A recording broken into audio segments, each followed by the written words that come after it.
Good morning students.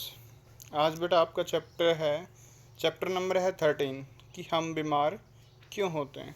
अब firstly बात हम क्या आ जाती है कि हम बीमार क्यों होते हैं। Why do we feel ill, मतलब कि हम बीमार क्यों होते हैं। बीमारी का क्या होता है बेटा कि अगर शरीर पे अच्छा खाना नहीं खाएंगे, पौष्टिक खाना नहीं खाना, या कोई भी अगर असावधानी बरतते हैं, साफ पानी ना पीना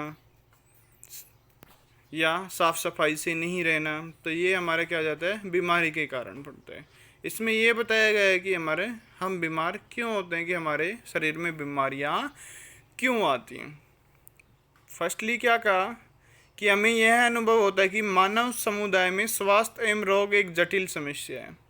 जो हमारे स्वास्थ्य की व्यवस्था और रोग है वो बहुत ही कठिन समस्या है। जटिल का अर्थ क्या दे रखा है बेटा, कठिन समस्या है, जिसके लिए एक दूसरे से संबंधित अनेक कारक उत्तरदायी होते हैं।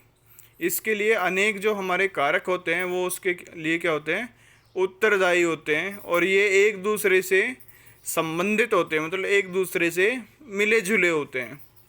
हम यह भी अनुभव करते हैं कि स्वास्थ्य और रोग का अर्थ स्वयं में बहुत जटिल है। स्वास्थ्य और रोग का जो अर्थ है बेसिकली वो बहुत ही जटिल है। अब जटिल क्यों है कि हम पूछते हैं कि बीमारियों के क्या कारण हैं, इसकी रोकथाम क्या है, इसके उपचार क्या हैं, या इसकी अवधारणा के बारे में हम कैसे जानेंगे। हम जानते हैं कि कोशिकाएं सजीवों की मौलिक इकाई है। जो हम सजीवों की मौलिक इकाई क्या होती है, कोशिका होती है। यह हमारा ऑप्शन बनता है। क्वेश्चन क्या बनेगा, सजीवों की मौलिक इकाई क्या है, तो कोशिकाएं सजीवों की मौलिक इकाई हैं। कोशिकाएं विभिन्न प्रकार के रासायनिक पदार्थ, जो कोशिका होती है हमारी विभिन्न पदार्थ के रासायनिक पदार्थ, जैसे प्रोटीन हो गया, कार्बोहाइड्रेट, वसा अथवा लिपिड आदि से मिलकर क्या होती है, बनी हुई होती है। कोशिका एक क्रियाशील स्थल है, मतलब क्रिया करती रहती है। कोशिका हमेशा क्रियाशील है, जिसके अंदर कुछ न कुछ क्रियाएं सदैव होती रहती हैं। मैंने अभी बताया था कि इसके अंदर कुछ न कुछ क्रियाएं हरदम होती रहती हैं।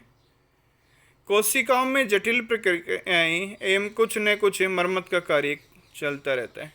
क्या होता है, इसमें जटिल समस्याएं आती रहती हैं, प्रक्रियाएं चलती रहती हैं। उसके बाद में क्या होता है, जो समस्या होती है उसकी कुछ मरम्मत चलती रहती है, अर्थात उसकी इम्प्रूवमेंट करने में रहती है। नई नई कोशिकाएं बनती रहती हैं, और नई नई कोशिकाएं क्या होती हैं, बनती रहती हैं। हमारे अंगों अथवा ऊतकों में बहुत सी विशिष्ट क्रियाएं चलती रहती हैं। ऊतक और अंग के अंदर बहुत सी विशिष्ट क्रियाएं चलती रहती हैं, जैसे हृदय धड़कता है, फेफड़े हमारे सांस लेते हैं, वृक्क में निस्पंद द्वारा मूत्र बनता है, मस्तिष्क क्या करता है, हमारा सोचता है। मस्तिष्क अर्थात दिमाग हमारा सोचने का काम करता है। हृदय का धड़कना अर्थात धड़कन, फेफड़े से हम क्या करते हैं, श्वास लेते हैं, जिससे हम क्या होते हैं बेटा, जीवित रहते हैं। ये सभी क्रियाएं परस्पर संबंधित हैं, आपस में एक दूसरे से संबंधित हैं। उदाहरणतः यदि वृक्क में निस्पंदन न हो तो विषैले पदार्थ हमारे शरीर में एकत्रित हो जाएंगे। निस्पंदन की सहायता से क्या होते हैं, जो हवा होती है वो प्योर हम शरीर में ग्रहण करते हैं। आपने देखा होगा अगर जहरीली गैस है तो हमारा दम घुटने लग जाता है। इस परिस्थिति में मस्तिष्क उचित प्रकार से नहीं सोच सकेगा।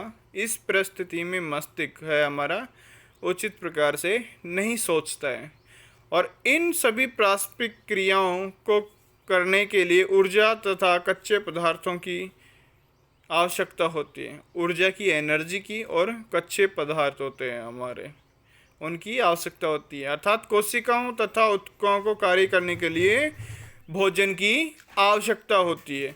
इनको यूज करने के लिए क्या होती है, भोजन की आवश्यकता होती है हमारी। ऐसा कोई भी कारक जो कोशिकाओं एवं ऊतकों को उचित प्रकार से कार्य करने से रोकता है, क्या करता है कि ऐसा कोई भी कारक जो कोशिका और ऊतकों को उचित प्रकार कार्य करने से बेसिकली नहीं रोकता है। अगर हम बीमार हो जाएंगे तो रोकता है। वह हमारे शरीर की समुचित क्रिया में कमी का कारण होगा, अर्थात हम इसी कारण ही हम क्या होंगे, बीमार होंगे। उपरोक्त सभी तथ्यों को ध्यान में रखकर हम स्वास्थ्य तथा रोग की अवधारणा को समझेंगे। स्वास्थ्य तथा इसका बिगड़ना, जो हमारा स्वास्थ्य कैसे रहता है और बिगड़ता क्यों है।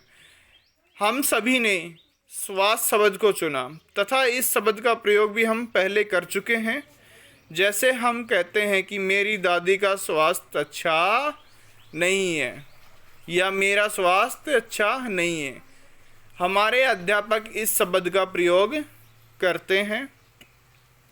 जब कहते हैं कि आपकी अभिवृत्ति स्वस्थ नहीं है, इस स्वास्थ्य शब्द का अर्थ क्या है। यदि हम इस विषय पर विचार करें तो हमें जानकारी होगा इसका अर्थ क्या होता है, अच्छा रहना होता है। स्वास्थ्य का अर्थ, हम इस अच्छापन का अर्थ प्रभावी कार्य करने के लिए भी सोच कर करते हैं।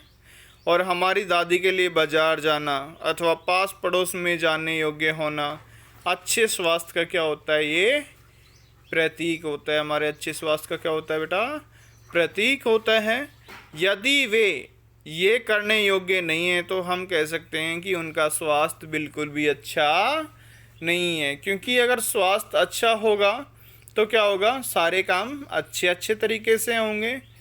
चलना, कहीं पर घूमना, बातें करना, वो एक स्वास्थ्य अच्छा रहता है। और अगर स्वास्थ्य खराब होगा तो कम बातें करना, सही तरीके से चल नहीं पाना, ये क्या होंगे, बीमारी के कारण होंगे। हम कह सकते हैं यदि ये करने वो योग्य नहीं है तो क्या कहेंगे कि उनका स्वास्थ्य अच्छा नहीं है। जब आपकी रुचि कक्षा में पढ़ने की है तो हम क्या कहते हैं, अभिवृत्ति ठीक है। और जब पढ़ने की नहीं होती है तो क्या कहते हैं, इनका स्वास्थ्य थोड़ा ख़राब है या इसकी पढ़ने की नीयत नहीं है। आज के लिए बेटा इतना ही, कल आपका नेक्स्ट करवाते हैं। Thank you.